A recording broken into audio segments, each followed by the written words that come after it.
তো আবার নিয়ে চলে আসলাম একটা ভিডিও। তো দেখছেন এই যে দুই পিলার আছে গেটের সামনে সাইডে, এই পিলারে লাইট হবে। তো এটা একটু বাইরেকার মডেলের লাইট হবে যেহেতু। আর এখান থেকে সুইচ আছে, সুইচ এখান থেকে আছে ডিপি বক্স থেকে মেন বোর্ড, এখান থেকে লাইন আছে যেহেতু। এটা ঘরের বোর্ড। তো ঘরের বোর্ডে তার ভরা হয়ে গেছে, সার্কুলার লাইট লাগাচ্ছি। এটা সার্কুলার লাইট হাতে আছে, চেক কর না কালার।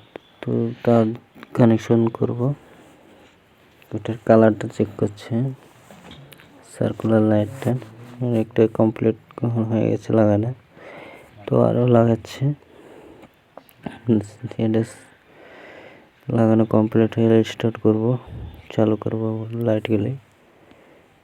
তো আমার কাছে গোটা ঘরে এরকম সিলিং লাইট আছে, সার্কুলার লাইট, সিলিং লাইট সব আছে। তো ভিডিওটা দেখতে থাকুন। প্লাস না, প্লাস থেকে সার্কুলার লাইট।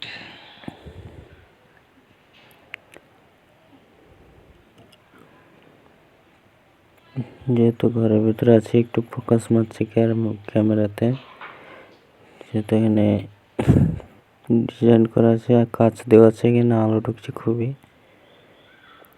কারণে ভিডিওটা আন্দার হয়ে যাচ্ছে।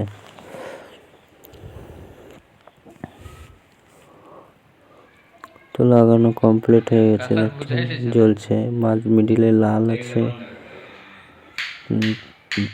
দুটো একই কালার আছে, দুই পাশে দুটো, খুব সুন্দর লাগবে রাত্রে। তো রাত্রে মধ্যে দেখাতে পারবো না।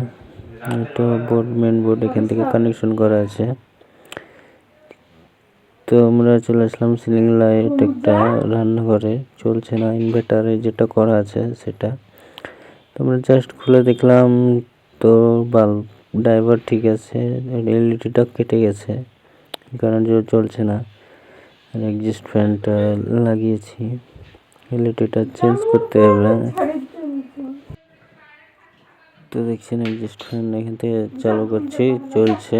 এটা সাউন্ডলেস এক্সস্ট ফ্যান আছে, এটা কোনো সাউন্ড হবে না, এটা ফাইবারের তৈরি, অথচ সাউন্ডটাও খুব ভালো, সাউন্ড খুব জোরে হবে না এটার। তো বাড়িওয়ালা রিকোয়েস্ট করছিল আয়না লাগানোর জন্য, আয়না নিয়ে এসে লাগিয়ে দিয়েছি।